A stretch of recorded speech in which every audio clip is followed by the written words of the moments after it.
Good morning, everyone. Welcome to the regular meeting of the Yuma County Board of Supervisors. We will also be sitting as all special taxing districts. This is the September 16, 2019, 9 a.m. meeting. And normally, board members will attend either in person but by telephone. Everybody's here, so this is my call to order. And the first item on the agenda is the Pledge of Allegiance. I'll ask Supervisor Fortes to lead us in the Pledge of Allegiance this morning. Please join me in the pledge. I pledge pledge allegiance allegiance to the flag of the United States of America and to the republic for which it stands, one nation under God, indivisible, with liberty and justice for all. You teach me a lesson, huh? I should say, Lynn, lead us in the Pledge of Allegiance. Oh, sorry. Sounded good. All right. The next item is call to the public. Call to the public is held for the public's benefit to allow individuals to address issues within the board's jurisdiction. Board members may not discuss items that are not specifically identified on the agenda. Therefore, pursuant to Arizona Revised Statutes, action taken as a result of public comment will be limited to directing staff to study the matter, responding to criticism, or scheduling the matter for further discussion and a decision at a future date. The next item in the agenda, oh, wait a minute. Oh, that is called to the public. Is there anyone in the public that would like to address the board in an item that isn't in the agenda? No? Well, I'll keep it open until the end of the meeting in case some of you may change your mind or somebody comes in a little late. The next item in the agenda is presentations, proclamations, and appointments. During this segment of the agenda, the board members may discuss the presentations and proclamations and may announce appointments to the Yuma County Planning and Zoning Commission and the Yuma County Board of Adjustment. There will be no legal action. I don't think we have any appointments, not that I know of, so we'll move on to the presentation of the county line by Yuma 77, the Yuma County Government Channel. The Yuma County Recorder's Office is expanding and construction is underway. Our Emergency Management Department hosts a training course and exercises to help volunteers become CERT members. And our Vector Control Division is testing new ways to control the mosquito population. These stories and more, this is your County Line.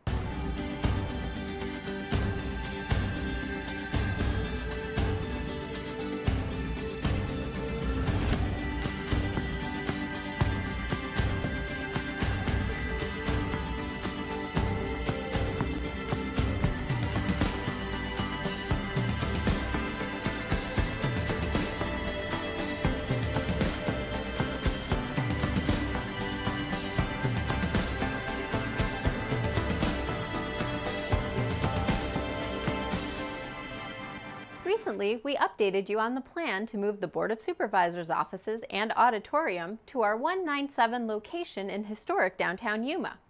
But it will be a few months before this begins. And that's not all of the changes at 197 Main. The Yuma County Recorder's Office is expanding, and the work being done has displaced the first floor office for voter registration and early voting until the end of September. Work being done will give voters more privacy when coming down to cast their ballot during elections. The extra space will also give staff some additional breathing room and flexible workspace. In preparation for the larger elections in the near future, we are reconfiguring existing space to allow more efficient workflow to better serve the voters of Yuma County. So while this construction is being completed, the offices are not closed. The staff of the Recorder's Office is still on the second floor to serve the public. There's no disruption to services, even though there's an election cycle going on. You can still get all of your recorder needs complete. Completion of the project is expected to wrap up prior to early ballots for the City of Yuma general election, being mailed out the first part of October. Lately, it's been hard not to notice the hurricane emergencies on the East Coast. Too often, many people don't think about disasters until it's too late. But one group of volunteers is learning how to take care of themselves and others. The Yuma County's Office of Emergency Management recently hosted volunteers for the latest batch of qualified Community Emergency Response Team members. These CERT teams learn about first aid, emergency trauma, emergency preparedness, and response. They undergo 22 hours of classroom training and exercises to hone their emergency skills. It's a light search and rescue, fire safety, just a general emergency preparedness, but just anything I can glean from the class, I think I'm going to learn a lot more that's going to help me out later on. Afterwards, graduates work closely with the Office of Emergency Management to participate in further training and wait to be called on during an emergency. We offer these CERT courses in order to recruit people within the community to take the lessons that we teach them here and then take those back home and maybe even pass those on to their neighbors, because it does give them some basic understanding on how to handle an emergency and also how to be prepared in case of an emergency. After an emergency incident, a heavily inundated response team may take over 72 hours to get to your family. Make sure your family has 72 hours worth of food, supplies, and essential gear. To get more preparedness tips and find out more about attending CERT training, contact the Office of Emergency Management at 317-4681 or visit them on the web at yumacountyaz.gov/emergency management. Mosquito killing is a very tricky business. Our vector control specialists do their best to keep you safe and mosquito-free. It's not easy, and our crews spend a lot of time finding new and innovative ways to take care of the little bloodsuckers. Recently, the Public Health District tested a new method of controlling the mosquito population at its root. The Wide Area Larvicide Spray, or WALS, technique focuses mostly on the cryptic breeding habits mosquitoes use.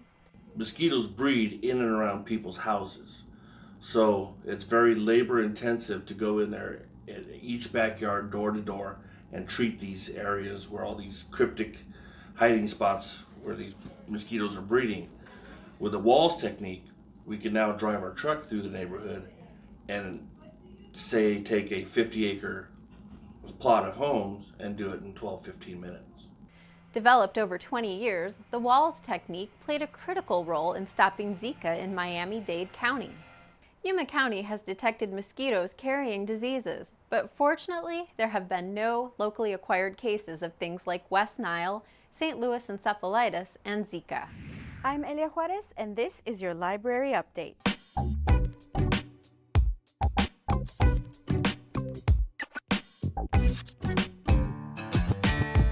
If you have one of these in your pocket, purse, or wallet, you could be in for some great discounts. September is Library Card Sign-Up Month, and in order to celebrate, we're running a special promotion.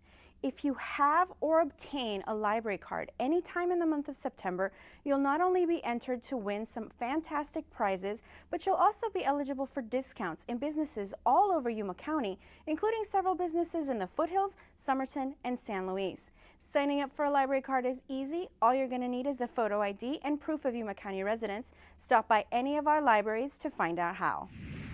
If you've seen previous episodes of The County Line, you know we love promoting the Kids at Hope program our juvenile court started in Yuma County.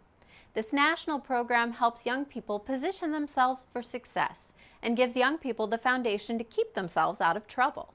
Yuma County Kids at Hope will be sponsoring a concert to raise much-needed funds to support the programs in place that help this very important program. It's just a way that we can generate community support, and any proceeds that are made from it will go directly back into the community 100%, which is pretty amazing, but it will help us get the message out of Kids at Hope.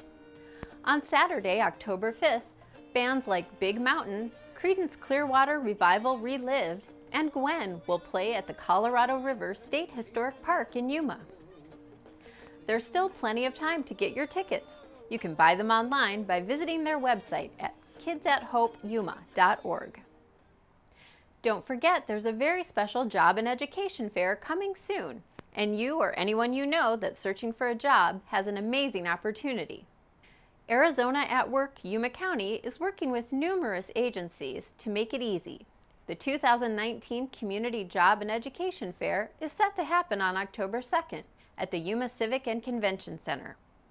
So mark your calendars, you have time to fine-tune your resume and be ready for the job fair.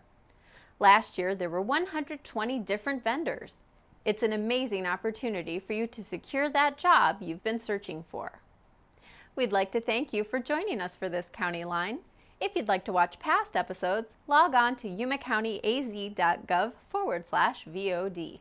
And remember, you can join us live on Facebook. We'll see you next time.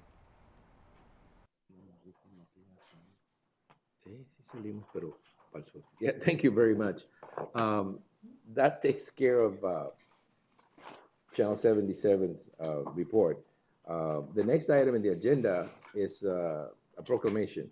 This is a proclamation proclaiming September 16, 2019 as the National Day of Remembrance for Homicide Victims. And I'm going to ask Supervisor Pancrasi to read the proclamation. Thank you. Proclaiming the day of September 25th, 2019 as a day of remembrance for homicide victims.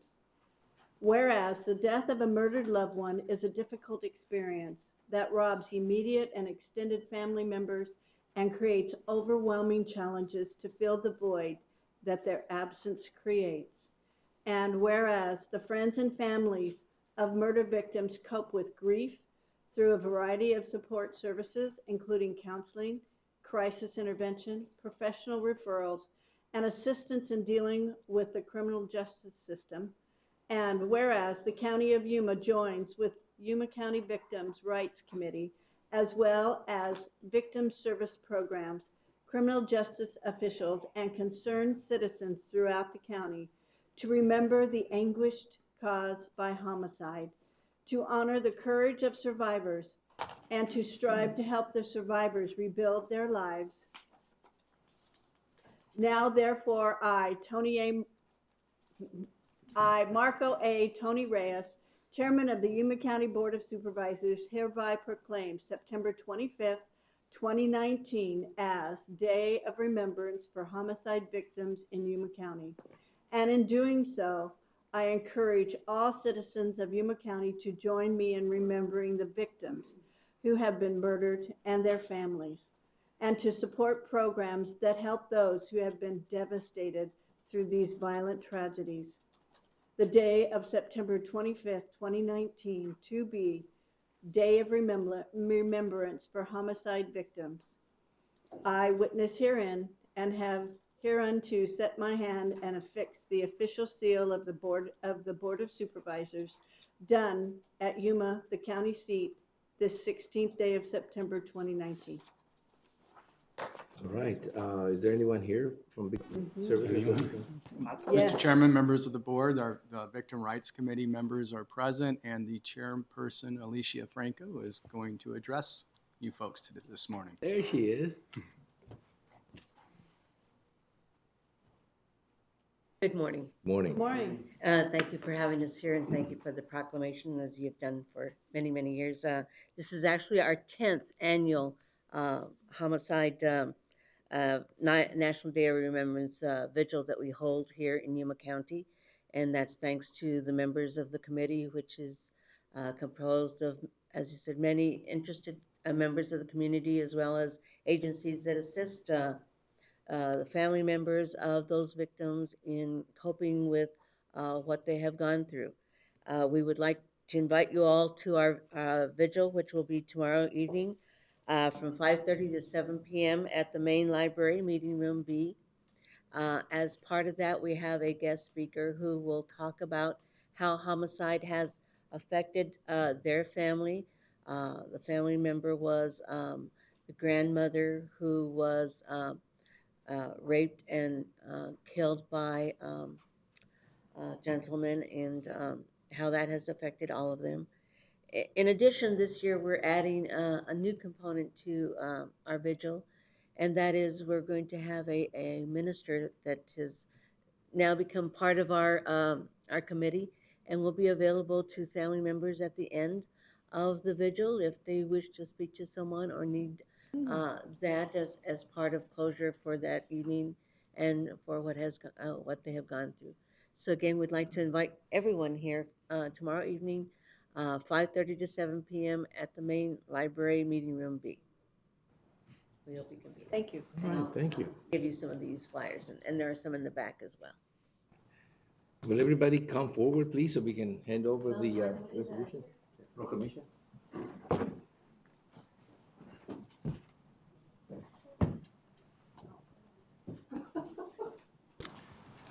And just an update, Mr. Chairman, Supervisor Darren Simmons is going to deliver the proclamation tomorrow evening.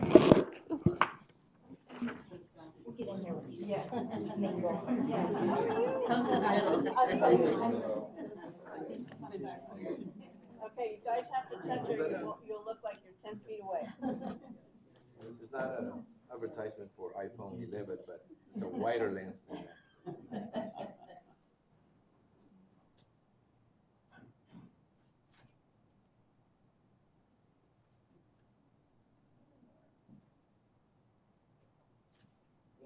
Thank you. Thank you guys. Thank you for all you do. Thank Great you. job. Thank you.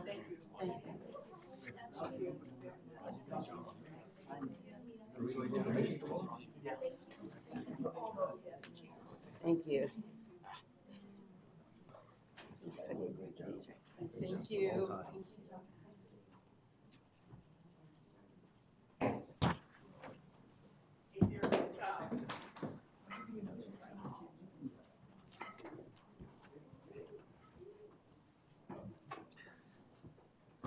Thank you.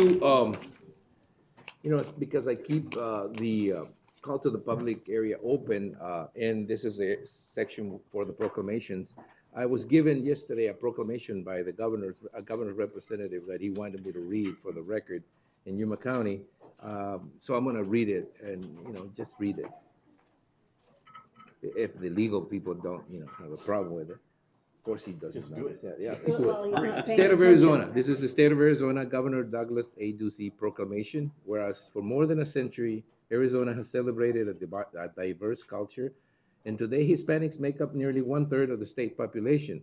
And whereas the Hispanic community is a dynamic, valued partner in society and a vital contributor to our economy, with an entrepreneurial spirit, a strong work ethic, and an unwavering belief in the American dream.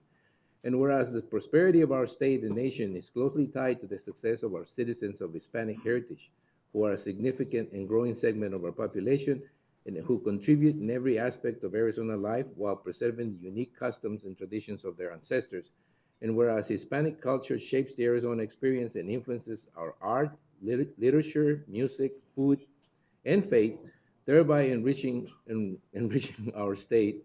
And whereas Hispanics have earned our nation's highest military decorations and played a significant role in our academic, scientific, legal, political, and artistic communities, now therefore I, Douglas A. Ducey, Governor of the State of Arizona, do hereby proclaim September 15 through October 15, 2019 as Hispanic Heritage Month, and call upon the citizens of Arizona to celebrate the talents, the culture, and the spirit of Hispanic heritage. Witness, he said CEO Douglas H. Ducey, Governor. It's done at the Capitol in Phoenix on the 13th day of August in the year 2019. Signed. So he sent a proclamation for us to read, also declaring this month Hispanic Heritage Month. So I'll put it on the record. All right, then we will move on to the next item in the agenda, which is the consent calendar. The following items listed under the consent agenda will be considered as a group and acted upon by one motion with no separate discussion unless a board member so requests. In that event, the item will be removed from the consent calendar for separate discussion and action. Before I begin with the consent calendar and ask the board members if they have anything to pull out, I wanna let you all know, because I know some of you are here for some of these items, that we do appreciate you coming over. We really do not know until the day of the meeting if there's going to be a question. So I just want to make sure that you realize that even though there may not be a question, there could be one. So, we appreciate the time you take this morning to be here and answer any questions any board members may have. All right, are there any questions on the consent calendar? Any Number items? 5 and number 10? Number 5 and number 10, case in point. Number 5 and number 10. Any other items? If there are no other items to be pulled, I'll entertain a motion to approve consent calendar items 1 through, was it? Through 12. 12. 1 through 12, with the exception of items 5 and 10. Is there a motion to that effect? Motion by Supervisor McLeod. Is there a second? Second. Second by Supervisor Simmons. No discussion on these items. All those in favor of the items on consent calendar? please signify by stating aye. Aye. Anybody opposed? Motion carries. We'll open item number 5, which is the engineering, for engineering, to adopt resolutions number 2019-30 prohibiting vehicles over a certain weight on various Yuma County highways, bridges, as noted in Exhibit A. Exhibit A is available for review at the office of the clerk of the Board of Supervisors. Supervisor Pancrazy? My question is, were these bridges built to handle just that amount of weight, or are they starting to deteriorate and we don't want to put that much weight on them because It's dangerous. it's dangerous, yeah. Chairman Reyes, members of the board, Frank Sanchez, Deputy County Engineer. To answer your question, yes, they are starting getting, they're starting to get load, they're starting to deteriorate, but there's no case to be alarmed. The bridges aren't going to fall down or anything. This is just more of a proactive to try to limit the amount of weight on those bridges so that they don't deteriorate any faster than they currently are. Mr. Chair, are we, Yes. Frank, are we planning, hold on, are we saving money so that we can fix those bridges in the future? Or, I mean, is there being money set aside for that right now? There are federal funds that are available. For example, if you notice, one of the bridges that was on the list has been replaced. We use federal funds. That was the bridge on County 12th and Avenue D. County 12th and Avenue D. There. However, there has to be the sufficiency rating has to be less than 80% to be able to be rehabbed, less than 50% to be completely reconstructed. The sufficiency ratings, as you see, are currently within about 70. So they are eligible. Depends if they're off system or on system. They may be eligible for federal funding to be rehabbed. And Mr. Chair, Frank, so how do we enforce that? How do we enforce that people don't go over them that are overweight? Do we have any kind of enforcement, or is it just voluntary? It's the bridges are posted. There's signs out there that limit. Most truckers know the amount of weight that is on their trucks. So once they see those signs, they'll go around. They'll go around it. Correct. Thank you. Okay. Mr. Chairman, I had a question on the one at 20E in County 9.5. The Mohawk Main Canal, it's got a bridge right next to it. Have we looked at, have we talked to them to see if it matches their weight specs too? And how does that affect the agricultural traffic through the area? Because that's a high traffic area for heavy trucks. You're referring to the one on Don't Valley Road? Yeah. Coincidentally, Don't Valley Road is the ADOT bypass of I-8. So they used to use that route, but since we've since posted it, we've developed an alternate route, and they use Avenue 22E to bypass that posted bridge. So from Old Highway 80, they go up on 22E, and then they go turn left on either County 9th or County 8th, and then they get back on Don't Valley Road. Was there, I mean, if there's federal funds available to look at redoing that bridge, because heaven forbid we have another Gila River flood, there's no bridge at 22. It's a low river crossing that gets taken out on any time that flows.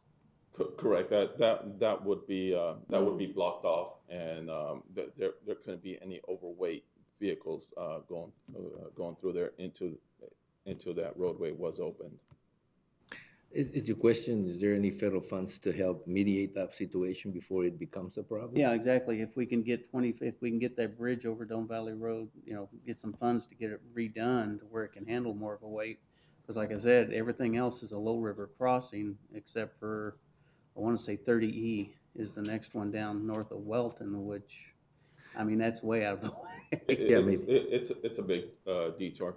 In order to qualify for federal funds, you need a sufficiency rating less than 80% or 80, and you need a structural member to have an evaluation of less than 5. I'd have to go back and take a look at the structural evaluation, the last MVIS report that was done on that. I don't believe there's any structural element of that bridge that is rated less than a 5. So if there isn't, then it wouldn't qualify for federal funds. If we could look at it just to get ahead of the game. Is there a way to rate it based upon its, ability to act as a safety, a safety exit or safety valve or an emergency situation? It does take into account the load rating as for that sufficiency rating. It does take into account, but just the fact that it's posted doesn't necessarily qualify for federal funds or reduce it. It's understood, but I mean, obviously, in case of a flood, it would then almost be needed, Yeah. as part of, No, they can still use it. It just trucks Can't go over that. over 25 tons can't use it. All right. Okay, any other question? No? I have a On bridges? question, Sure. Mr. Chair. Are they posted already, or Yes, yes. Since- The bridge is posted. since when? But are we talking about the new one on overweight, Avenue yeah, B? The 20, or all of it, the 25 tons to not, for trucks, not to exceed over that tonnage. The previous ones were posted back in 2011. The one that we're bringing, Just the one? we're bringing one that got Okay. recently added. That's the one on Avenue B and just south of First Street. Right, if there are no more questions, I'll entertain the motion to approve as presented. So moved. Second. There's been a motion and second to approve item 5 as presented. Any more discussion? If there is no more discussion, all those in favor signify by saying aye. Aye. Anybody opposed? Motion carries. All right, thank you. We have item number 10, which is for Public Works, and it's authorizes the Department of Public Works to piggyback the City of Yuma RFP for off-site fuel card services with HB Petroleum doing business as Sellers Petroleum, and authorize the Public Works Director to execute all contract documentation contingent upon review by legal counsel. I suppose the legal counsel has reviewed it, but what is your question, Supervisor Franklin? What do we use now? And, I mean, what do we use method do we use now? Do we have our own gas tanks and stuff out there? Do we fill it up periodically, and how is this going to change? Morning, Mr. Chairman, members of the board, Josh Scott, Public Works Director. We do currently have a fuel island at Public Works, and we have tanks. However, as you see in the summary, it does need about $50,000 worth of work. We have totalizers on the pumps that don't work. We've got, it's a 20-year-old fuel. Yes, yes. So we need to make the investment. But in the interim, we've been using the countywide Voyager system. It's basically a fuel credit card you can use at multiple fueling stations, Circle K's, AMPM's, Chevrons, that sort of thing. But we're paying retail price for that. So with what's proposed here, we would upgrade our fuel island, and basically sellers would turn that into a proprietary CFN site. So we would be able to utilize that as well as sellers' location over on Pacific Avenue. Thank you. That's an improvement. Thank you. And a cost savings, I understand. Yes, it should be. So are we not then using our own funds to repair that or to upgrade the fuel island? We're using our own funds to upgrade the fuel island because that will remain ours. But sellers at that point will manage the fuel. They'll have the software to keep track of the inventory. We'll set levels with them. They'll automatically come out and replenish our tanks when they hit a certain point. And we'll just get one summarized invoice at the end of the month versus what we've been doing now, which has been duplicate manual entry across a couple of different systems to try and keep track of all the fuel going in and out of our fuel island. Mr. Chair, it'll be a much more efficient method. Mr. Chairman, yes, it will be. Right now, within Public Works, we've got several different funds that utilize the fuel out of there. HERF generally purchases the fuel, and then we've got to go through some back-end stuff to reimburse HERF for solid waste activities, waste tire activities, you know, all these other things that go on. This will give us the ability to track that per vehicle. We'll get one invoice at the end of the month. HERF won't be having to upfront those costs anymore. We won't have to manage the tanks ourselves. We won't have to go out and stick the tanks and try and determine when it's time to order. Sellers will manage all that. We won't have money tied up in the inventory. We'll be paying sellers as we withdraw fuel from the pump versus buying it all and sticking it into a tank. Any other questions? No, thank you. I just wanted more of an explanation. Yeah, thanks for asking. Good job. All right. There are no more questions. I'll entertain a motion to approve item number 10 as presented. So moved. Second? Then motion and second to approve item number 10 as presented. Thank you for the answer to those questions. Any more discussion? If not, all those in favor of the motion signify by stating aye. Aye. Anybody opposed? Motion carries. Thank you. That takes care of the consent items. We then move on to discussion and action items. Before I do that, there's an item on rezoning and reversion. I'll wait till the end. I think they wanted to table that, so I'll get to it. On discussion and action items, the board will open each of the following items separately for discussion and action as appropriate. County administration, the first one is county administration. Hear progress reports and provide feedback and direction as needed on 197 South Main Street project, including structural findings and recommendations. There will be a dreaded PowerPoint presentation. Oh, you want to see this excuse me. one? Chairman Reyes, members of the board, Dave Hillen, Director of Facilities Management. Yes, here to update the board on the progress of the development of construction plans for the project across the street at 197 Main for a new Board of Supervisors auditorium and associated office space. Before I introduce the team who will be, it's actually not a PowerPoint presentation, they're individual slides. That's disappointing. Just to recap real quickly, we are in the 90+% range of completion for construction documents between our architectural drawings and all the sub-consultant engineering.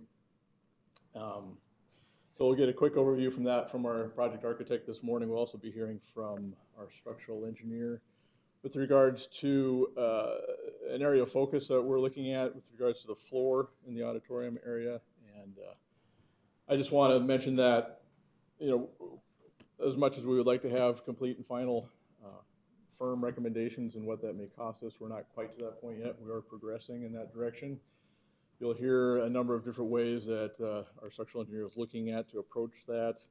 And then we'll hear briefly from Pilkington Construction as well, who's in the house, to kind of overview how they are approaching the cost estimating portion of the project.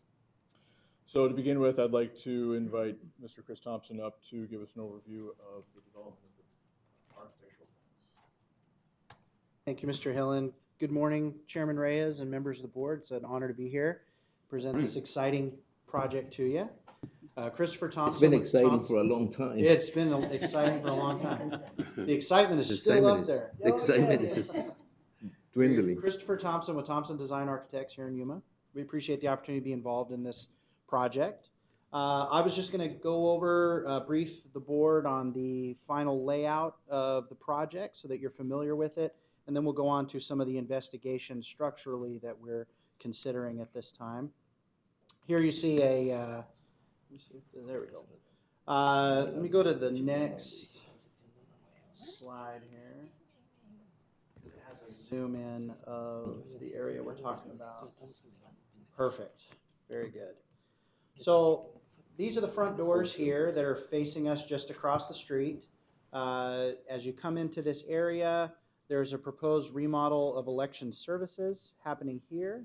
So although they will not be completely relocating, there will be a reconfiguration which allows them to serve the public as well as maintain security and oversight that needs to happen during elections.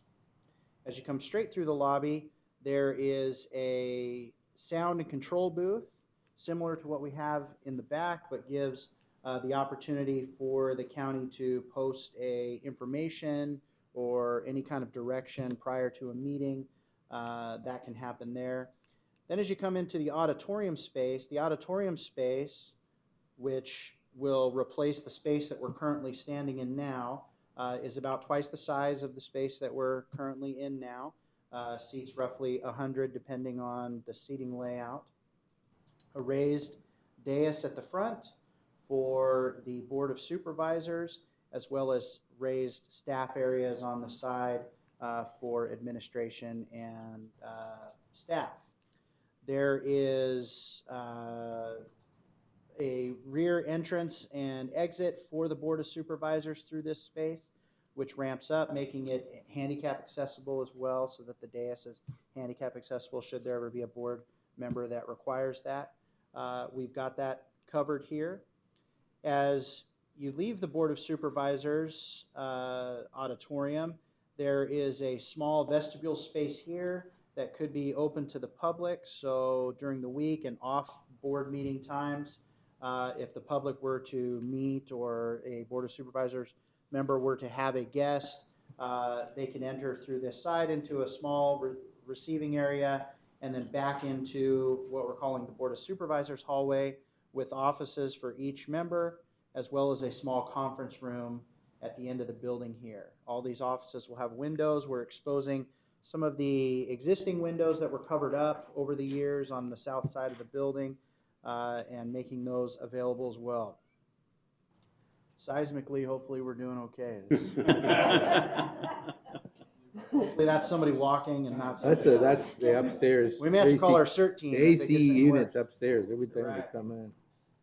So in the middle here, in this area, we have the new communications offices, which include a studio for production of, like we saw today during the Board of Supervisors meeting, and controls there, and office space there. And then their office is split between the first and second floor. So there's a small staircase that goes up to the second floor from that communications room. There's also a multi-purpose overflow space here that could serve in the event of a very large Board of Supervisors meeting. The public could be invited to an overflow space, and through the use of monitors and speakers would be able to attend the meeting, although they might not be accommodated in the main room. We understand that doesn't happen very often, but in the chance that it does, the building can accommodate that when needed.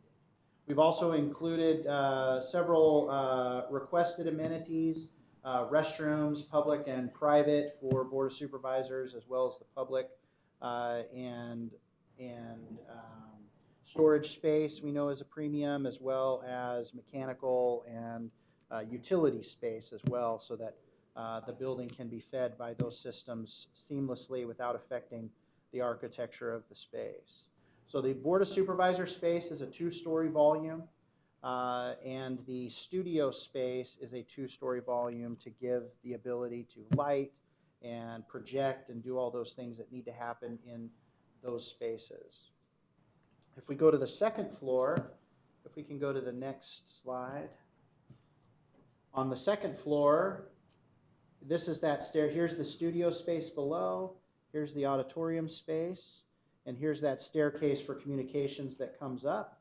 So on the second floor of communications are office space, meeting space, and then we've also, in the long-range plan, as we always like to master plan what a space can be, we have some flex office space and some flex reception space designed in as well.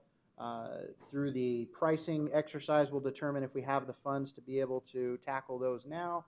But if we don't, they'll be designed and ready so that should the need come along in the future, those spaces are accommodated for within the design without changes to structural systems, mechanical systems, lighting systems.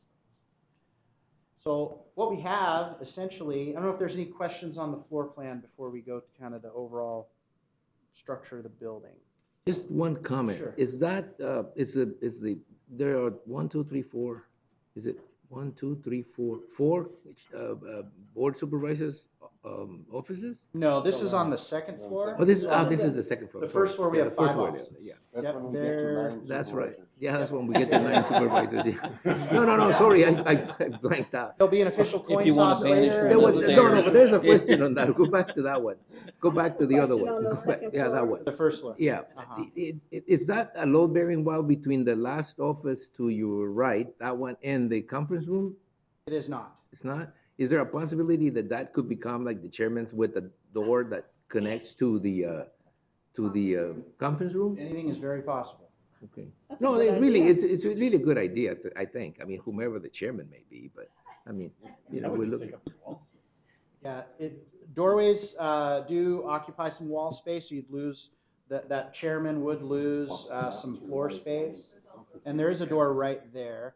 And we also have an exterior door so that if there was a meeting that needed to You have to happen, run out of the you can meeting. enter and exit straight into that conference room as well. So, but certainly we're open to input. But the drawings, as Mr. Hilland explained, are at a 90%, so we're almost finished, including something like an additional door, or something we could certainly look at Right. at this time if that was Isn't desired. that, excuse me, but in the conference room, aren't those dotted lines right there? Isn't that a bar, like a? This, correct. This would be counter and cabinets here. Yeah. Oh, I Or see. Well, that's millwork. why I was Water. asking, because I saw some additional lines in there. I thought that may be a load-bearing wall and so on. No, it's for a- that's counter and it's for a bar. cabinetry, storage, and Okay, no, that's fine. and then we also have some on the north wall here, along with a sink and a small Oh, refrigerator. there's the sink All right. and refrigerator. Okay, good. Yeah, that was the Now, second floor, yeah. I have a question on the second Sure. floor. Those 4 offices, isn't that the low ceiling area, where the roof is only this high off of your head? Correct. Okay. Correct. So that is a low ceiling area. We're taking a look at that and how we can run the HVAC to those areas. So there may be portions of that roof, possibly against the window, that are lower to Okay. allow us to bring the other And air. ceiling up as Mhm. high as possible. So Okay. they are shorter. They are within code, so Oh, they're not okay. so short that You it would can't be do it. illegal to put Mhm. somebody in there. But they are Okay. shorter, and that's why we consider those possibly flex offices. If there was visiting staff or staff from another county annex building that needed to work here for a day or two, they'd have an office to land in. Got it. Okay. But we certainly wouldn't propose putting the board of supervisors or the chairman or Some anybody short in people those in the spaces. board. I would absolutely. I would do that. entertain for putting Okay. in the vice chair. And the vice chair. We can Those certainly three change short- these names, that's easy. He's got a short temper there. Put him up there. But we do have a very vibrant space. The Board of Supervisors space will be have a large volume. It'll be extremely worthy of the important county activities that happen within the space. So we're excited about that as it happens. The buildings themselves, the building, we're calling it the building, but it's actually 2 buildings. Mhm. Originally, in the 1920s, was built this 2-story volume that is the crux of this project that we're discussing today. And then after that came a 3-story building that is happening to the north here. This building was remodeled several years ago and is currently in use. Prior to the overall 2 buildings being purchased by the county, there was a structural, several reviews of the building done, the electrical and mechanical systems, but also the structural systems. And what would be needed to convert what we have here to office use for the county. And so those upgrades, there were some upgrades that were required to the structure just simply due to age and construction type that needed to happen. Those were completed for the north building, the 3-story portion of the building, back when that remodel was done.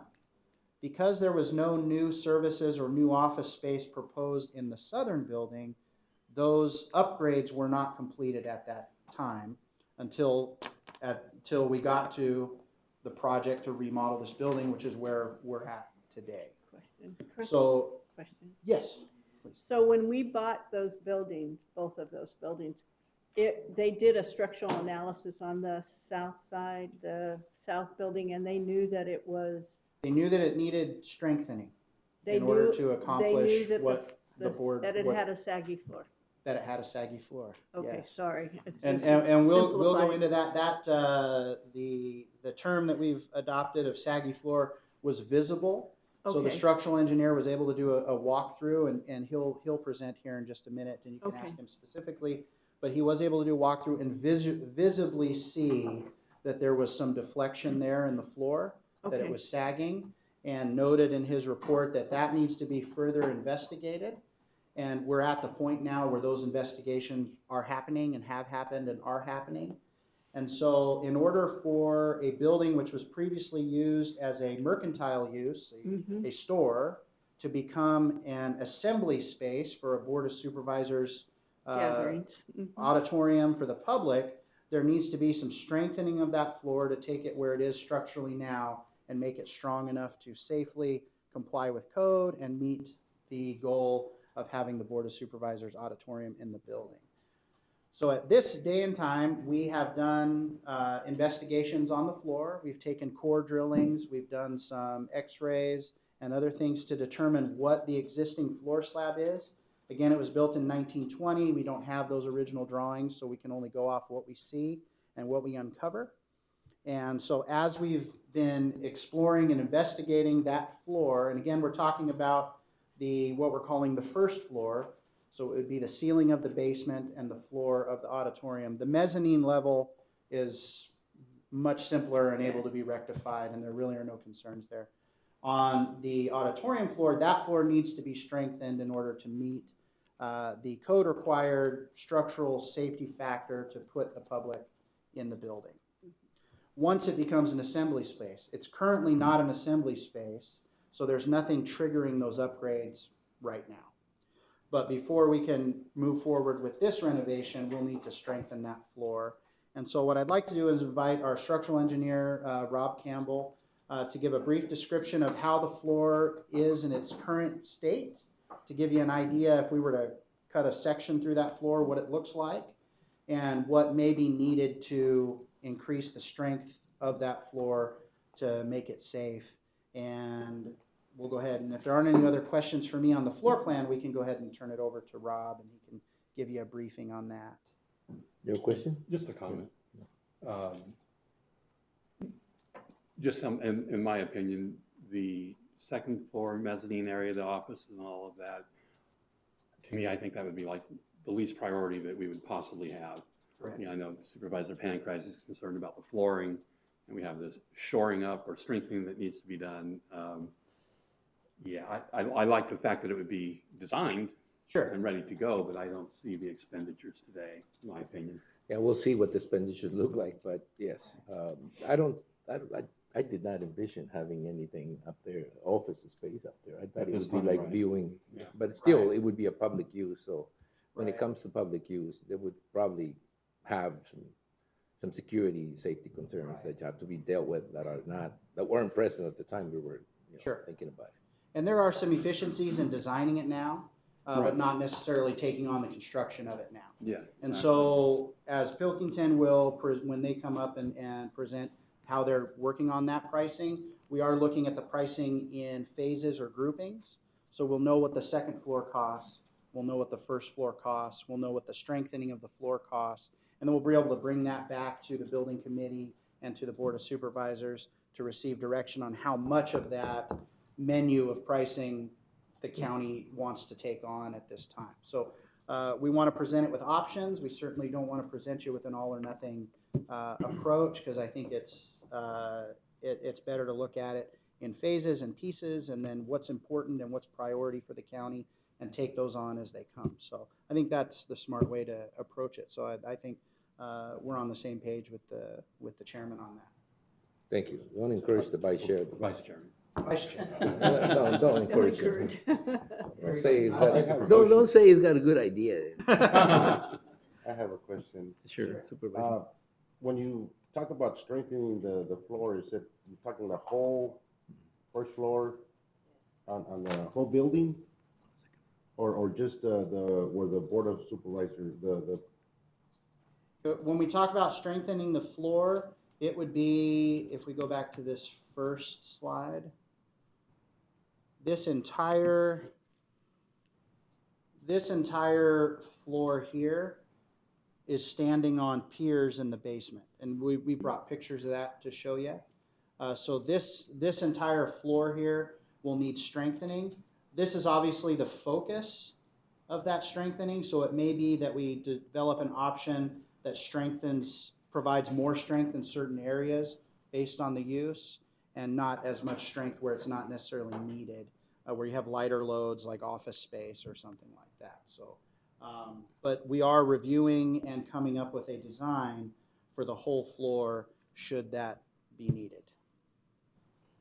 We don't want to leave any areas unknown. Unsafe. We want to know what we have. You know, to me, when you say to bring it up to code, and then that there's public obviously gonna be there. We got the elections office there. Correct. So if it wasn't up to code, why was the decision to put them there? It's not that code for assembly. It's a different classification when you're bringing in a bunch of Well, well, you bring, I mean, if you go during, when people are paying their property taxes, that's when it's full. Yeah, it is. I mean, you walk through that hallway and you see a line all the way to the back and to the front. So. It's probably because I think it's still considered office, you know. It is currently considered office, public. which has a lower load. It's not assembly. When we go back in with That's the it. auditorium space, That changes that's the what triggers that. So In other words, until that construction happens, we're not suggesting that the right. building is unsafe. or not meeting the current code. The However, code to be able to meets the strengthen code this, currently. we need to Just won't extend if that you put out people to make it. that number of people. When we have people in there, then Yeah. that code is strict. Well, I yeah. mean, I'm just saying that, I'm just, you know. Same questions I had. It's done, and I think we need to fix it, whatever we need to do. But it's just, my question is, if a private person would want to do that, would he be allowed to do that? They already were. They were using it that way. No, It was a store. Yeah, no, but I mean, right now, someone would come in and say, I want to buy this building and, you know, use this and work on the other half. I'm just shocked to see He's all just this. doing what he does after we naturally, stay. question our wisdom. I'm just We did in the shocked. past. If it wasn't the county, would they be doing can't it help this it. way? If it was unsafe, it wouldn't have been No, it wouldn't have occupied. been occupied. If it didn't meet code, it currently meets code. That's right. What happens is when it turns into an auditorium, the code changes. And Yes. that's what The triggers. standards change. There's still public that walks in there. Yeah, and so it did when it was a store. There was public that walked in there too. But that's, when that was a store, those codes were. Oh, back then. we had sales in there with 100 people. So, I'm just Move saying. on. Well, we'd certainly like to hear what Mr. Campbell has to share. He's got new information hot off the press that he'd like to share and give a little more information on the actual structure to give the board a better idea of what they have across the street. So if I can turn the time over to Mr. Campbell.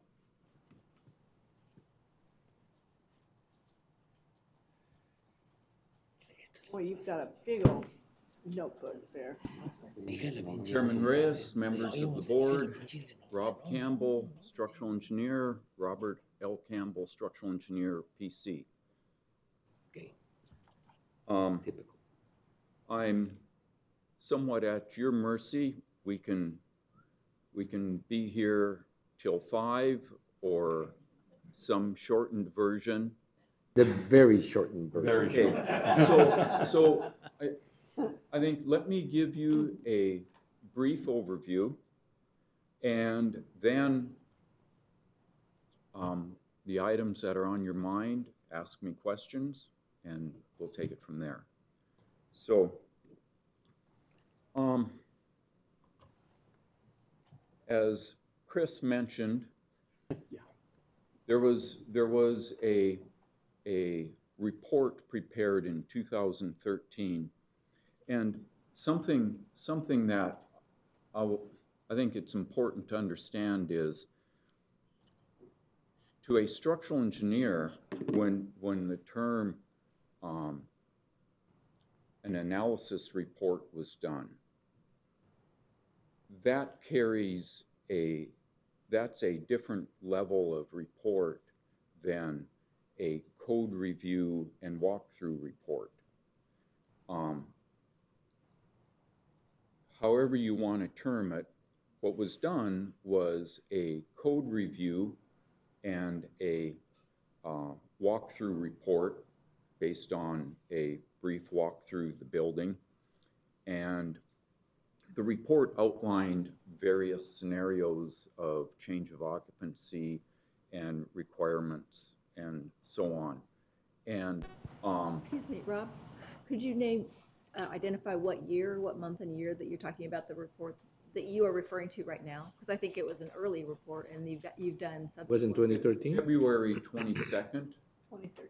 2013. Mm-hmm. And so various components were identified through the code review of items that do require being upgraded. A large portion of those items were rectified during the first phase of construction. Maybe go back to the floor plan, please. Okay, so any work that was necessary for this building was taken care of. This was a new structure. There was an existing structure here that was torn down, and this new area was added. This building here, there were a few items identified. Some of them were taken care of, some of them weren't. The roof was re-roofed. New structural components were added to the roof. The roof was tied to the walls. The parapets were braced, and so on. So that portion of the report that was identified was indeed done during the 2015, the first phase of the project. The one item which is, I believe, the main reason I'm here, that was not addressed in phase one was the concern that was noted during the walkthrough of seeing exposed reinforcing steel and cracks from the bottom side from within the basement. That brings us to today. And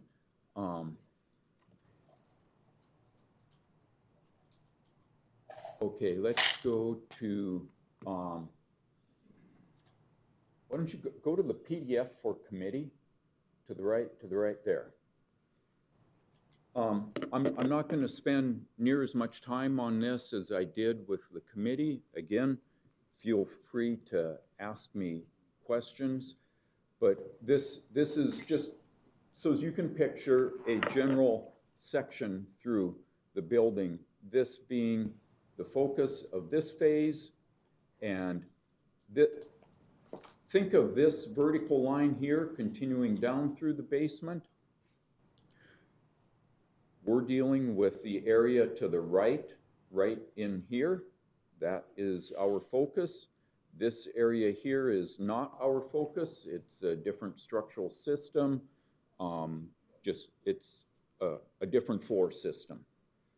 The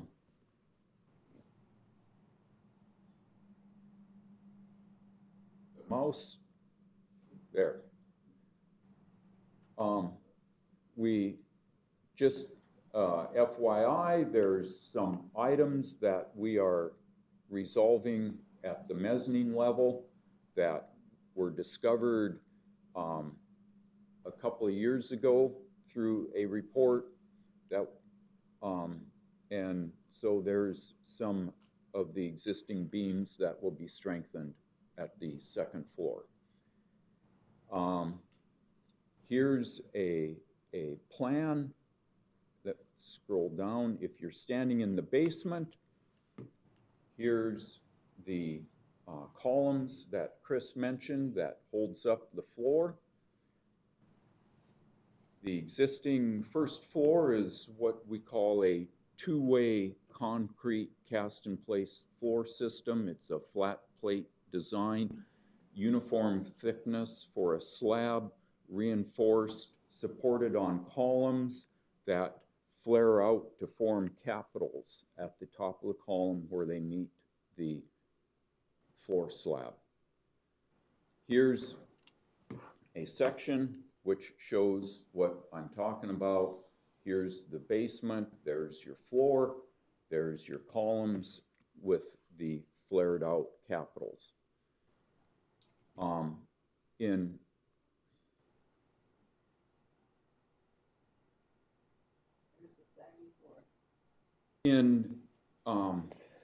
We're used to that. I know. aren't In we? addressing We all the have to, issue We're used to huh? that comment. Yeah. noted through the observations of cracks, exposed rebar, we performed a survey on the floor. We measured the deflection from the underside of the floor and the deflection from the top side of the floor. That was the first one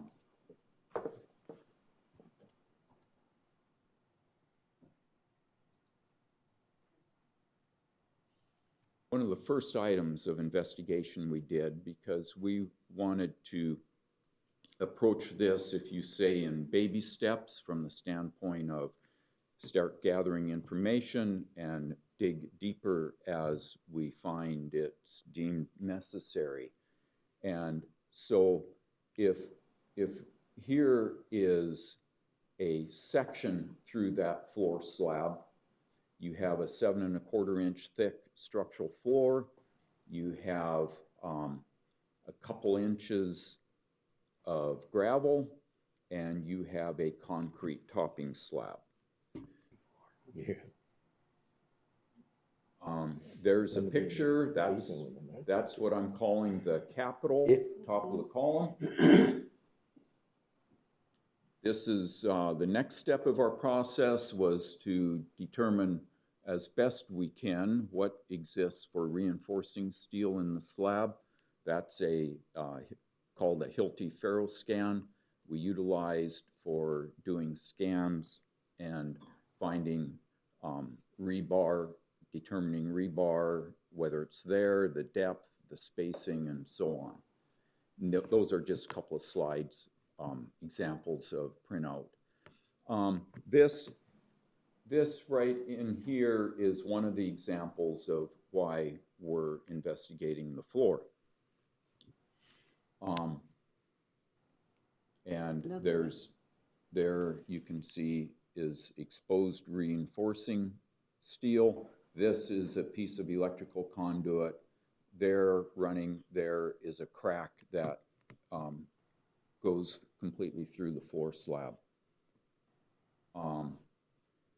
This is a representative picture of one of the cores, 7 1/4 inch structural slab. The gap is where the gravel was, and the piece on the right is the topping slab.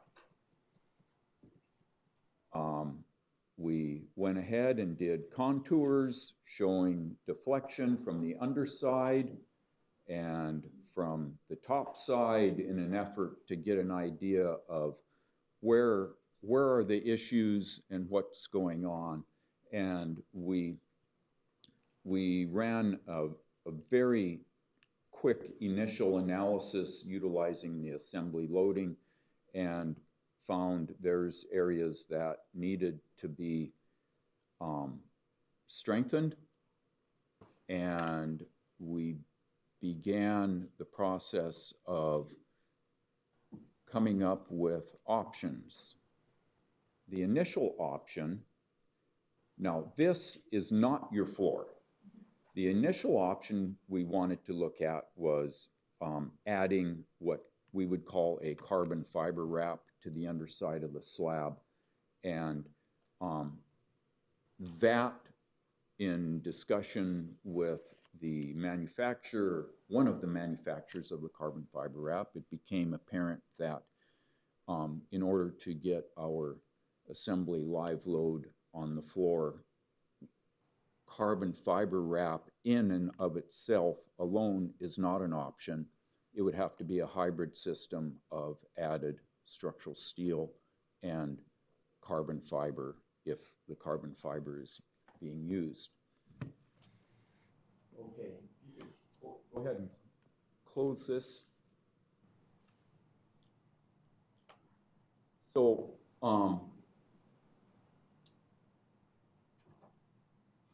I've spent time on 3 options. Option 1 and option 2 are very, very similar, but different. Let me back up, correct myself.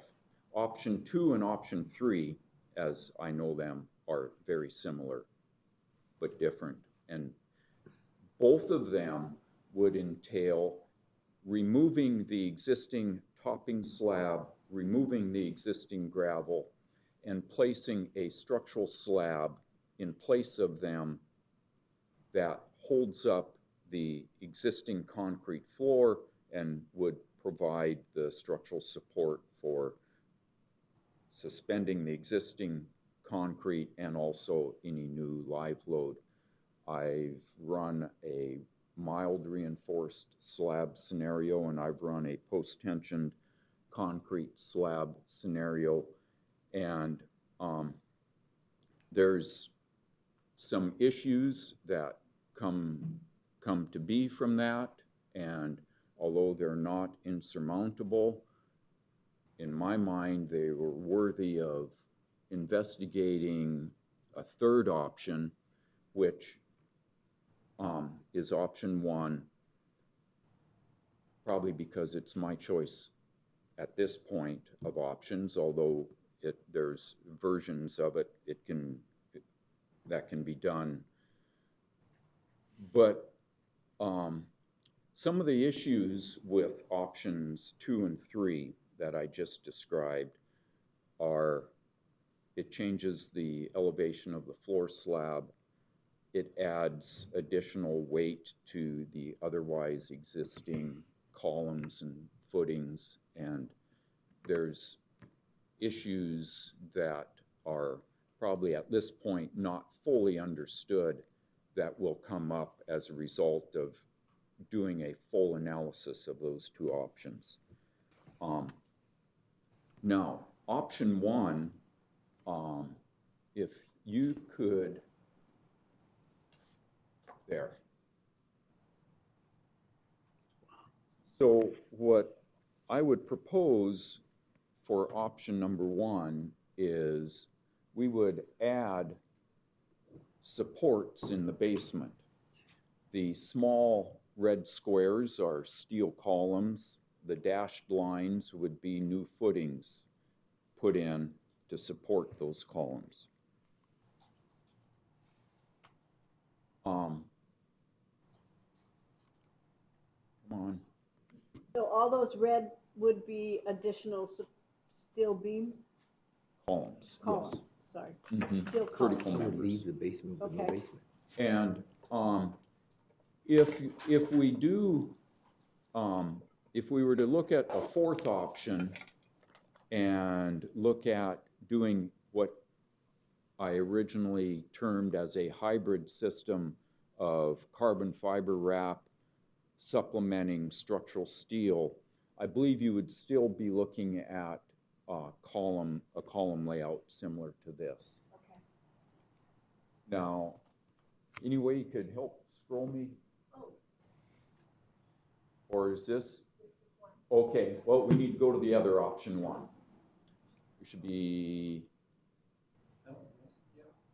there. Go.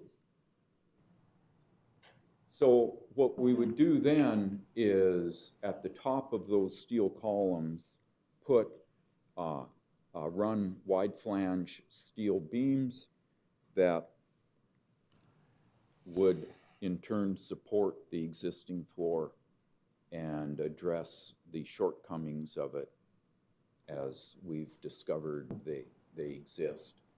Now, what would the phalange look like? What? It's in the basement.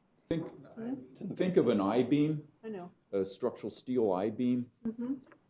We call them wide flange beams. There's a top and bottom flange and a slender web section.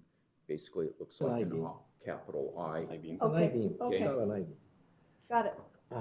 What would happen to the old pillars that would remain there? Yes. Yes. What's there would remain. Yeah. Jesus, the additional strengthening looks bigger than the one that originally was there.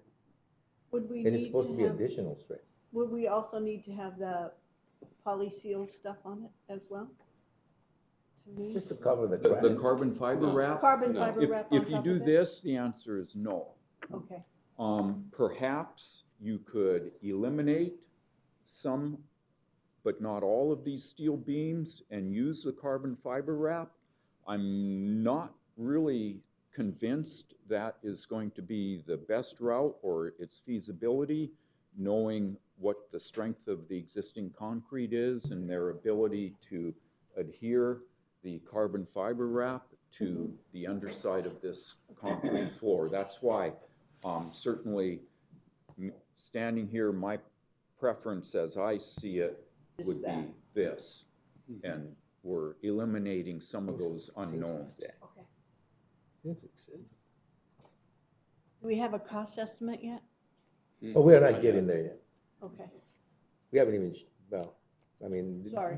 his job here is to come over and show us and recommend. Yeah. You know, once we pick one, I guess, you know, or we will listen to, you know, PC, you know, go through the process of cost, to the cost process. I'll let PCC address this in more specifics, but I would imagine there's a little more refinement that I'm going to do to this, and I will, it's not a quote final design, but it, working in concert with PCC, I'll get them the necessary information for them to do preliminary pricing. That discussion hasn't been made yet. Susan? Could you describe what the B1, B2, B3, B4 means? Are these sizes or what? Yeah, it's size designations. Width. Thickness of height, weight, thickness. All right.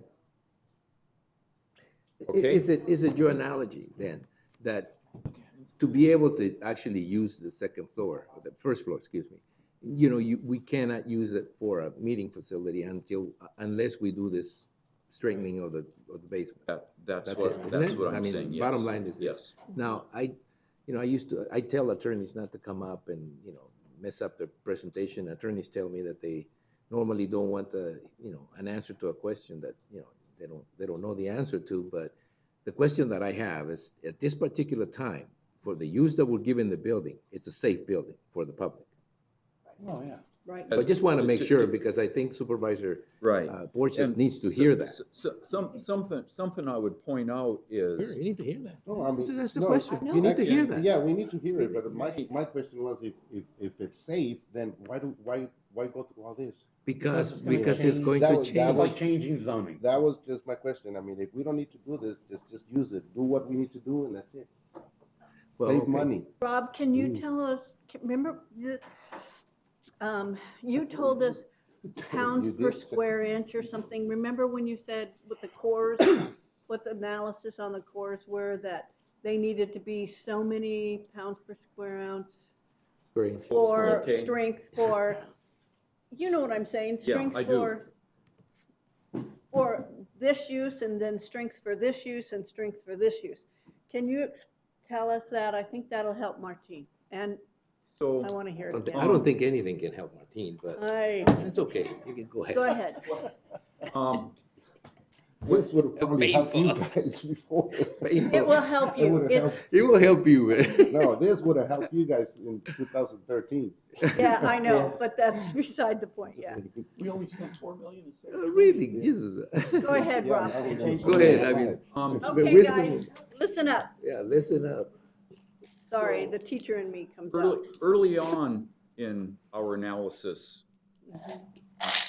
in getting a temperature, a reading of where this floor is at and a magnitude of what we're going to have to do. As I mentioned to the committee, we had to make various assumptions. So an assumption I made was the concrete strength. Typical concrete would be, in today's standards, a low-end structural concrete would be 3,000 PSI in compressive strength. Once we discovered something has to be done, there were 6 cores cored in the floor. So we obtained 6 specimens, and the strengths of those specimens ranged from 1,530 on the low end up to 3,050 on the high end. And so you get 6 points of data, and the next analysis that has to be done is, what do you do with this data? And the American Concrete Institute addresses that in a publication that structural engineers use for interpreting cored specimen strengths in addressing what concrete strength to assign the floor system. And the American Concrete Institute happens to give 2 different methods of doing this analysis. We worked through both of them, and what they call the equivalent specified strength method would tell us we need to use a concrete strength equivalent to 1,240 PSI. And they also give an alternate method that you can use, and utilizing that method, we're at 1,820 PSI strength, well under the 3,000 PSI strength. And so now you're getting into the weeds. There we are. Yeah. But- You're getting into the weeds. Sure. Well, I mean, Martine, what we're saying is, right now the floor is 1,240 PSI or 1,820 PSI. But if we're going to use it for an auditorium, it has to be 3,000 PSI. So Yeah, it's fine for what it's being used for now, but it can't be used for an auditorium until we can get it up to 3,000 PSI. it may be Is that easier and correct? cheaper to build the auditorium in the basement. Yes? I'm just You kidding. have a 10-foot ceiling. Yeah, I know. You do? Yeah, we do. Go ahead. Thank you, Mr. Chairman. Thank you, Rob. I want to thank all of you for the great work you've done on this. I've Yes. seen the progress, and great job. Thank you, Rob, for your analysis and making it understandable to us laypersons. I apologize to Pilkington Construction. I have to leave right now. I have no choice. But I just wanted to say thank you and appreciate all the good work. Fine. So because he's a member of the committee, he's listened to this before, so. No, that's not why. This is the only time I could get this appointment. No. Okay, thank you very much. Adios. All right. All right. Thank you. Okay. Now, Pilkinson's turn, huh? Thank you, Rob.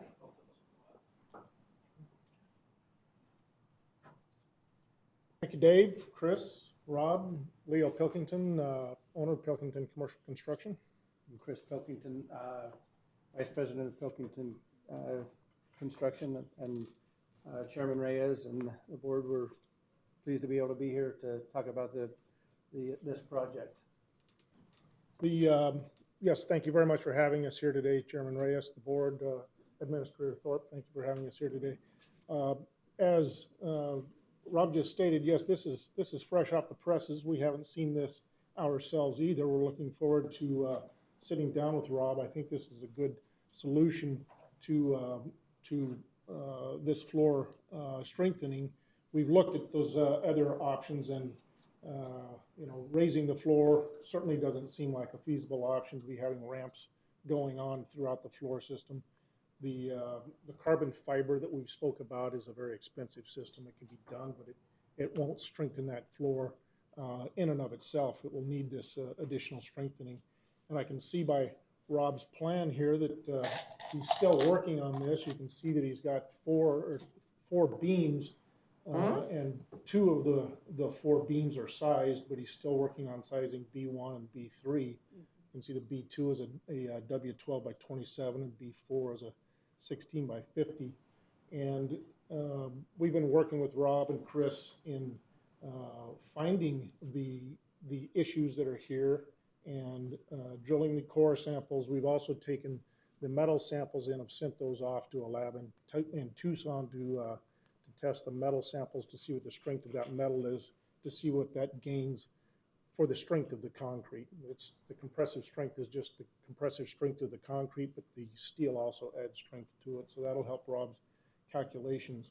And in our pricing this, we will also be working with Rob on connection points, on how these beams are going to be connected in the basement, and links that are feasible.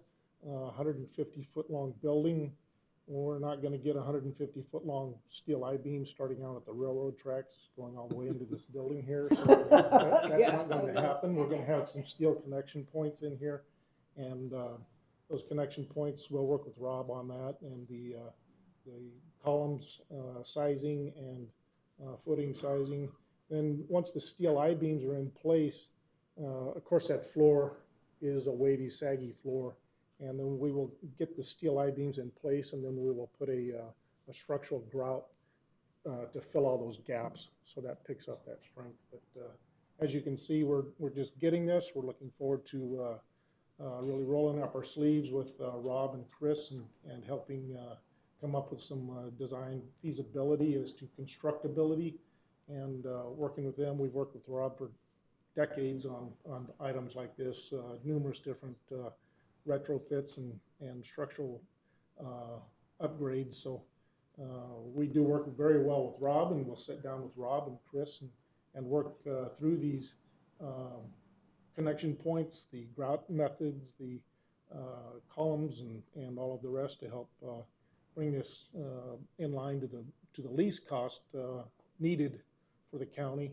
and bring it up to the structural requirements that are going to, again, this is a 100-year-old building, and this 100-year-old building has basically been through two life cycles, two 50-year life cycles, and it's a beautiful building for the county. It's a beautiful functioning building for the county. There needs to be this additional work done for 2 more life cycles, 3 more life cycles, so all of you can have this facility to be proud of and use and become an asset to the county, and also for the generations to come and the generations of board members. So we're looking forward to bringing that up to the standards that are required and the functional use for the county. Any questions? One of the items we have been working on pricing, but the structural very much supersedes the other items, because it could create changes in the building with the structural, but we have been working on pricing all of the tenant finish items. We don't have that 100% at this point in time, but we have been working on it. We have been working diligently with Rob and Chris to open up different areas in the building to see what's in the building on the walls and the floors, and it will be a great facility, but it definitely needs a lot of investigation that needs. Stop opening up places in the building. TLC. Unless you have to. One of the issues that this design is, there's goods and bads for both designs, either working from the top or from the bottom. There's a lot of fencing down below in this facility right now that's separating storage areas. There's a lot of utilities, electrical, plumbing that's attached to the bottom of the building that we would have to, all of those would have to be relocated to be able to do this. So there still issues that need to be looked at both ways. But it's probably going to be the most viable. It would be extremely difficult to try to, it'd be easier to do it from the top, but it would be so difficult to try to make slopes and everything work inside of the building without 100% gutting it and taking out restrooms that you have and the little front office and taking out the elections area and starting all over. If able to make that work. So that's where we're at this point in time. And you've done a good job on this, Rob. I like this option as well, just looking at it as we have today. So, questions? No, I'm just glad you guys are happy. I have a question. Hold on. Okay, Did you go ahead. wanted to say something? You've been trying to Just- say something for a while, but. Well, Sorry, Lynn. it may and probably will have an impact on the use in the basement that is our main storage area. We've moved things into that were in rental storage, so we'll have to figure out what the alternatives are for that. If it either reduces it by a lot or changes the configuration, or if we have to get all the storage out of there. So that's just another consideration. I don't think it's going to really change what you No. can put in those areas because the columns are just going to be, 4 by 4 or 6 by 6 narrow. columns at all those locations. So you'll still be able to use that. It's just that during the construction phase, a lot of that stuff's going to have Yeah, to no, be taken out, fencing it have to be taken down. But when it's all I said mean, and the- done, it's not going to change what The your concern- the ability to. be The able to concern do. is the mechanical stuff, the plumbing, the electrical, everything that runs under there, that may be in the way of a column that you have to move or relocate. That's really that's probably the more complex things. I mean, especially plumbing. It is pretty complex, yes, absolutely. Don't keep opening places over there. Lynn? Mr. Chairman, thank you very much for all that you've been doing. I have a question. Would it be more cost effective to just replace the whole first floor somehow? Don't even bring that up. I don't know that. That's not. I don't even know if that's possible. That's That not would be even possible. a Rob Campbell Question? question, that if that's even possible to go through there and totally can't take the do whole that. floor out and start over.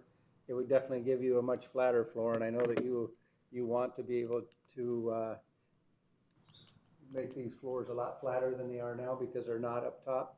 Yeah, And they're to be able to 8 get inches them or so, yeah. filled in. Taking out that entire floor, this Yes. floor is not, it's not terrible because you can currently have the occupancy that you have right here. Oh, okay. This floor Okay. also, it creates, structural engineers speak of a diaphragm, and that diaphragm is holding this building together. If you take Oh, that okay. floor out, Yeah. there's nothing to There's hold nothing. got it. these walls That's- from falling in and the dirt pushing it Okay. in, and then That's a what couple I other needed to stories know. come down on I, top I, of it. So. I wish it wasn't such dramatic, Yeah. but that was, Yeah. that was That's kind what I of the needed, answer. yes. Yeah, that's kind of the answer. You don't take out the first floor of a 100 The whole first year old floor, you'd building, really because take if out a everything major- gives in. Collapse the building, okay. That's all. That's a diaphragm. That's why I said, don't go there. Yeah, It's you don't not- want to remove that, so. Well, I just know this is going to be very expensive. I just wondered if. there was- Don't say that either. Okay. You're giving them wrong ideas. I- No, just kidding. I know it's gonna take some time. The question that I have is, if, and it isn't a question of if, it's when, we go in and ahead and choose the either The best 1, 2, or 3, the best options, which probably be 1. How long will it take to do that? Well, this is a difficult thing to price. It'll take us at least 3 weeks to price it. And the structural upgrades, Rough estimate. 2 months. 2 months? That's not bad. That's just a It's structural government upgrade. work, Yeah, remember. It has nothing to do with getting the rest of the building. That's Yeah. So a that's rough, why, yes, well, and but you that- see, the point that I'm Actually, trying to make is that two, we maybe won't even get 3 to the months. rest of the Yeah. building until we solve this problem. That's why I was asking, okay, how much time is it gonna take for us to, 1, price it, 2, decide to do it, 3, do it, before we even get into what you can do in the first or second floor? This is to be resolved. I mean, for Definitely. many, many reasons, and, One, some of them real and some imaginary, but, Now, you the know. more that I think about it, probably take 2 to 3 months. we're to be looking able- at, To be able to, Well, to move all the utilities and get all of that taken care of in the basement, there's certainly time involved in that and determining the routes for the sewer lines, things like that, so. See, I wanted to see this. I wanted to see this building functional, so I may have to stay another 20 years. The way this is going right now. Go ahead. This won't impact the function of what's going on the first floor now, will it? I mean, Yeah, I would say that it probably somewhat Yes. will, having to rework electrical systems and plumbing systems. It will, how much that impact will be, I can't tell you at this point in time, but there will be some impacts that Like we that will movie, have, there we would will have be to blood. work through and resolve on how delays. to lessen those to the greatest extent possible to. well, the elections, they have an election in November, and then we have another one in Well, definitely. August, and another one in November. And then we have taxes that come in October and taxes that come in June. I don't think there's anything that's going to happen on the first floor while this is going on. That's not going to impact any of this. It would just be. It'll be in the It bottom, would just be in the basement. relocating utilities, which we When can that make that, time- when we can that make time- that work and keep everybody. I know. Are people gonna be down in the upper floors? No, absolutely not. No, there's not. Okay, they won't. They will be able to work 100% completely on the upper floors. That's that's my concern is because. no, we're not. They have to have operations going. Yeah, They would be able to stay in operation. okay. All right. Thank you. Okay, guys, unless you have more good news, head back. Very much. Yeah, you guys, welcome. Thank you. I mean, it's sometimes it's good to know, but sometimes it doesn't feel that way. But we were sort of expecting something like this, and I know that Supervisor Supervisor Porches will say this, but at the initial stages of this, personally, anytime you open up an old building like that, I mean, you're bound to find problems. I mean, something that's been around for 100 years, it was designed at a different time. We're now trying to give it a different use. It's almost inevitable that something needs to be changed and improved. That's just sort of a natural progression. So thank you for the reports that were, again, very informative, and they put it in layman's terms, and we know what we got to do. So you guys, all I can ask you is to speed it up as much as possible. I'd like to see it done sometime. Okay, thank you very much. There was no action in this item, was it? Just a presentation? No, just. Okay, thank you. Leave us alone so we can cry. Dave, you've got your work cut out for you. Right, the next item, and I think Paul left already. He was supposed to be the next item, I think, or part of the next item. Melcher, can somebody find him, or can you handle it? Well, as you know, the legislative summit will be in October. Let me open the item up. Oh, sorry. County administration discussed There it is. possible action regarding the following legislative items: the update regarding any legislative proposals relating to the CSA summit and or the 2020 state legislative session, and an update regarding strategies relating to federal legislative priorities. Now you can go. Paul is here. Right. I know, Paul, it was a long and lengthy presentation. The board wanted 10 minutes to cry, but I told them, let's get it over with and cry in private. Well, thank you, Mr. Chairman. I figured at that point it was time for me to go back and I could keep working and get the updates for you as we move along. So I appreciate the extra time. But Mr. Chairman, members of the board, primarily my update is regarding the USMCA. At our last meeting, the board had asked that I go and check with our 2 congressional representatives for our area, Congressman Grijalva and Gozar, to determine what their level of support is for the USMCA. Moving first with Congressman Gozar, the representatives from his office stated that the congressman is in favor of the USMCA, but for one element that's in there. And it really is an interesting element. Yeah, I'm trying to still figure out where it was introduced, but there's a part of the USMCA that deals with digital goods. And one of the portions of the digital goods related to the Communications Decency Act. And what the Communications Decency Act does is it allows internet platforms like Facebook certain levels of immunity from things that people post onto the site. However, Congress is looking to take another look at what those levels of immunity are, because with the prominence now of human trafficking, illicit drug sales, terrorist activities going on a website, they're trying to determine exactly what level of immunity should exist on those sites. They're also taking a look at those platforms to be able to either squelch or to allow certain forms of what is considered protected speech.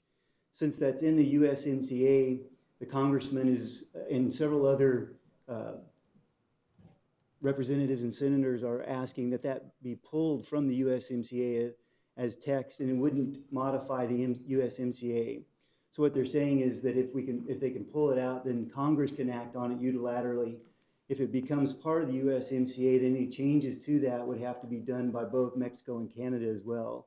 So it's more of, they're not really sure exactly how this got inserted in the USMCA to begin with. So if they can extract it, that's the only obstacle that would be going forth for Congressman Gosar. I have not heard back yet from Congressman Grijalva's office. I have been, so I'll just leave that. I expect that they'll be back in contact soon.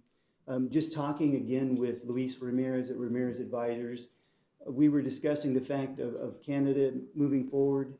We know that Mexico's ratified it. The United States is still in the discussions. Canada had stated that they would move forward with ratification in concert with the United States, but that was up until September 15th. So as of yesterday, they were waiting for some action from Canada to determine if Canada would act before the elections.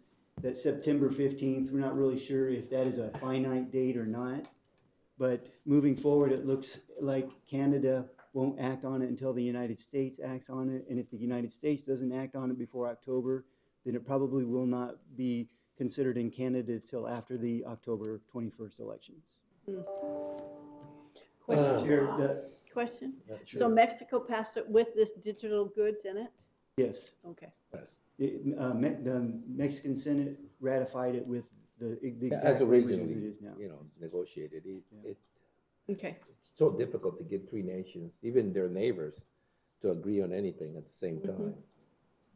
Mr. Chair, so in follow-up, I'm still working on an action statement because the Arizona Commerce Authority came out with a really informative website called usmcanow.org, which details exactly area by area of the state, including congressional districts, what the USMCA and what NAFTA currently means in terms of trade and employment for the regions.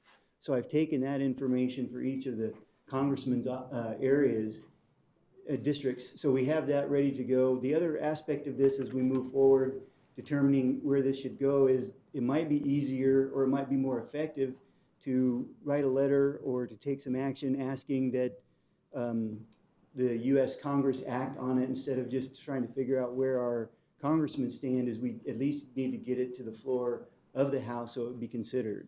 So that would be up to the current majority leader is Nancy Pelosi. So that might be another avenue. So as we move forward to determine a little bit more what Canada is going to do, that I think that might run in tandem with what we do in terms of our local congressmen, but it also might be something just to ask and say we just need to get it on the calendar for the House to get some action moving forward. Okay. All right. Well, again, I think that the initial approach, which was to have both our congressmen representing the area support it, at least getting to the floor, seems like even that seems like a difficult climb for, when it isn't one thing, it's the other. I'm sure that Congressman Grijalva, well, I'm almost sure the Congressman Grijalva will have an opinion on employment relations and things like that are, dear to him. So it's just so difficult to move this process forward. But thank you for, making all the efforts. I did get a notice asking for support, which I passed on to Susan, which I think she handled. Obviously, we know we don't need all the numbers to know that trade with Mexico in this particular area is something that's vital to the economic interest of Yuma County. Getting the numbers to prove it, it's a good idea, but this is a political situation that isn't bound to get any better as time goes by and elections near, either in Canada or the United States. Hopefully, again, I do understand that the strategy probably should be to get it pushed into the floor and see what happens. So at an overall situation, it may be one of those things that it's going to need bipartisan support to get through. So, let's keep working on it. Okay. Will do. Mr. Chairman, at the last meeting, you also asked about the CSA list of priorities. As you saw from the county administrator's email that this weekend, that the CSA has put out that list of legislative priorities for consideration. So we'll start that discussion in preparation to get the board that summary that we always do each year so that the board then can take action on what it wants to support prior to the October meeting, the October CSA meeting. Okay. Thank you. Any questions for Paul? Any questions for Susan? I mean, everything is going, is proceeding as planned in terms of the CSA, summit. Yes, and I will mention that we just received the list of ACO priorities, and I think they have 42, but they have not yet been adopted by their board. So once that happens, we'll know the final list, because some of those may come off of the ACO's priorities. So once I have the final list by their board vote, I'll share that with everyone, including Paul. All right. Okay, thank you, Paul. You're welcome. Thank you. All right, Susan, anything? No? All right, then we'll move on to the next item, which we have to postpone. Is the planning and zoning agenda, and full legal descriptions of property sites for all rezoning cases are available for public review at the Yuma County Board of Supervisors. We have a reversion hearing, which is in accordance with section 404.01. I think that's It was bold. I know, I'm getting there. The Yuma County zoning ordinance, the board will conduct a hearing to grant an extension of time to comply with the schedule for development, determine compliance with the schedule for development, or cause the property to revert to its former zoning classifications in the following case. There's only one case, rezoning case number 1601, and I've been asked to pull that item for, you want to table it or just simply continue it? There's a difference, right? Yeah, Mr. Chairman, Maggie Castro, Planning and Zoning Director. There is no need to take action on this item. The schedule for development has been completed on the case. All right, so we're just simply dismissing it No action, totally. correct. No action, right? Correct. Okay, well, thank you very much. There will be no action on this item, and we'll move on to the next item in the agenda. Thank you, very colorful outfit. I suppose it's in honor of the September 16th celebration of Mexican Independence Day. I've seen that quite in my office quite a bit today, so. All right, okay. The next item on the agenda is the red calendar and current events. Board members and county administrator will report on and may discuss events attended or to be attended on behalf of the county, and they may present a brief summary of current events and may update the schedule for future board or supervisors meeting as appropriate. There will be no legal action taken. Supervisor Pankras. Hi, yes. It's not like you haven't been busy today, but continue. I attended my Yuma Crossing National Heritage Area Board meeting, and the Yuma Territorial Prison is the most haunted place in the United States. Country, yeah. And hopefully that will generate a lot of tourists to our area. I'm not sure what kind of tourists we'll get, but I think it'll be exciting. I attended the 197 renovation design team meetings, a lot of which was presented here again today. I attended. Before you leave that, and I know this is not a discussion item, it's just a comment item. On the 197 building, the facade, is anything being done with the facade at all? Is anybody looking at that? I mean, we're gonna put millions of dollars into that building, and it's ugly. It is ugly.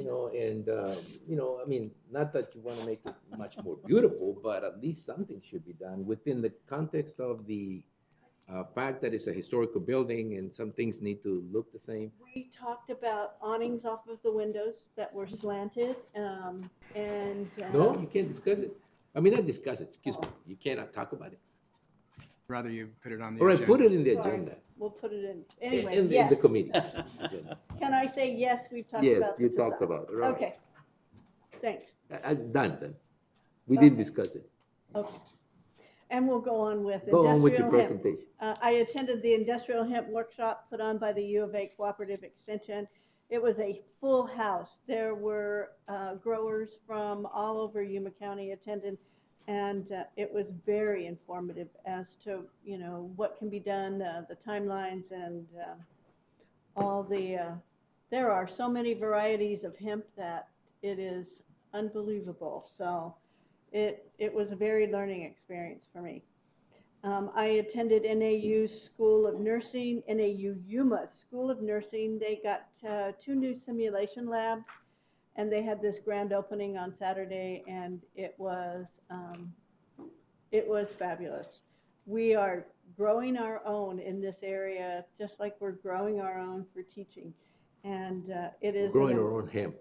No, we're growing our own nurses. Doing that too. And this is a fabulous program, and the fact that they got a grant to get 2 new simulations where they make noise, they complain, they do all those things, they cough, all those people, the simulation. It's like county supervisors. We do everything. The dummies do anything that a person could do, and the nursing students train on those as well as training in the hospital at the same time. So great. It was a neat experience. Anyway, that's it. Yeah. Supervisor Simmons, anything on the Freedom Trail? Hey, this is the first time in 2 meetings you haven't been able to tell me to mute it. So that's a good thing. It's the first time you've been here. Mute it. Mute him. No, I had a community meeting out in the foothills Saturday. It was well attended. Also attended the Welt Mohawk Irrigation District Board meeting. And like I said, last meeting I was with the sheriff on the Military Vehicle Preservation Association convoy, which they were running the Lincoln Highway from pretty much from Washington, D.C. to San Francisco. Different people joined along the way, but it's really, really neat. It's a lot of veterans that have restored military equipment and drive it on the following those old routes.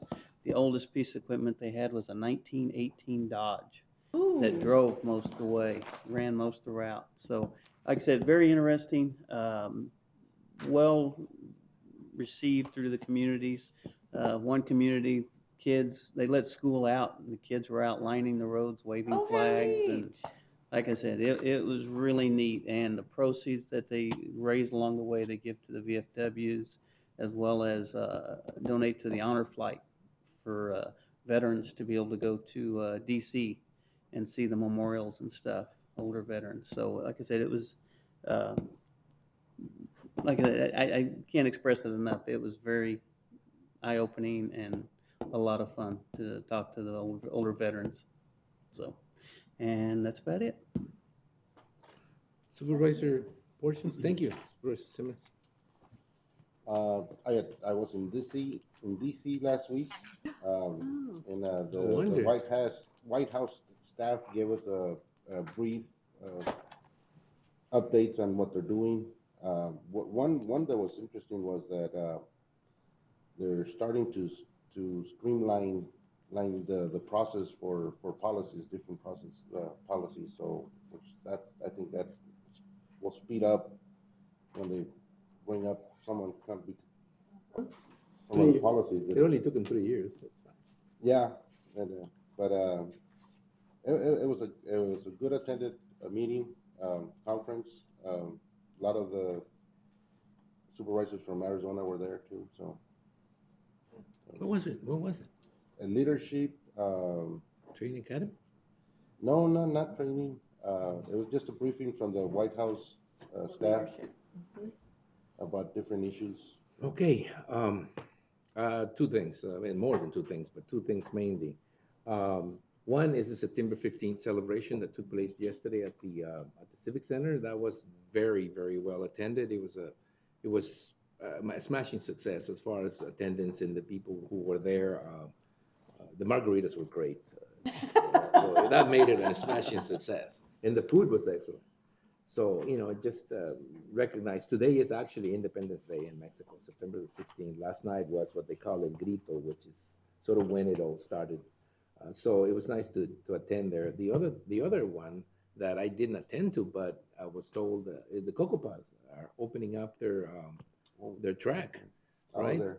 You were there? No, not their track, their store. Oh, that's one, the store. But they also opened up their track. Yeah, there was an opening. They're going to remodel the store? No, they're going to They built a new one. A new store right across the casino. Yeah. Right across on the north side. Mm-hmm. So, and I just wanted to make sure everybody knew about it so that they can start going to the Cocoa Pod track on weekends, which was something that hadn't been able to do for a while. Basically, that's it. Oh, wait a minute. The city of San Luis is celebrating the 40th anniversary, so they're gearing up for a big, big event. So everybody's invited to be there. They have a very, very full agenda of different events.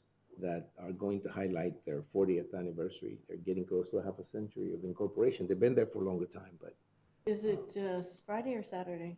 you know what? have the They have calendar. a bunch of events Okay. throughout a month, I think, of events between the last days of September and the month of October. So we'll keep an eye on it and try to be there for the celebration. Yeah, they did ask if we wanted to participate in on the parade. Oh, okay. So, That's what's coming on up. the 28th. Yeah. Down San Luis. September. Mhm. Yeah. Well, normally the sheriff, allows us to use their boat when we go in a parade, and contrary to Somerton, which always normally put us behind the horses, we're now going to try to get ahead of the horses. So let's ask the sheriff if he can participate, and sure, I mean if Yeah, that would be fun if we could do it. yeah, Mhm. it's in a vehicle or at least in a float kind of situation as opposed to individually. Because yes, please. I mean, you should have gotten an invitation. I just want to make sure that everybody is aware and that if they're going to participate, they participate. Sometimes the city of San Luis is a little slow, and then everybody know. May 8th. September 28th, right? September 28th, I think, is the parade, and then after that, there's a bunch of events. I have it here. It's on Okay, our I calendar. think that's all I have for announcements. Susan? Founders Day, the 28th, yeah? Yes, so I attended the Arizona County's insurance pool meeting last week, as well as the county managers meeting. For ASIP, we are going to see rates go up for workers' compensation as well as for cybersecurity because of so many incidents happening, and the coverage is starting to go up because the demands are starting to go up. So that's something I'll be working with the budget team on. And then this afternoon, we have our fairgrounds relocation. The short-term working group will be meeting, and Ms. Supervisor Pancrezi and I are on that group. I met last week with the city management as well as the engineers and public works directors to talk about what we could do together to help on the short-term relocation design. The insurance companies are the only people that punish you for using their product. I mean, it's just weird. You get insurance to make sure that, you're prepared. And when it happens, then you get the bill goes up because it happened, right? Is the city it's real like- receptive with helping with the fairgrounds? So, good. All right. Thank you. Anything from attorneys? No? Okay, then that's it. Thank you very much.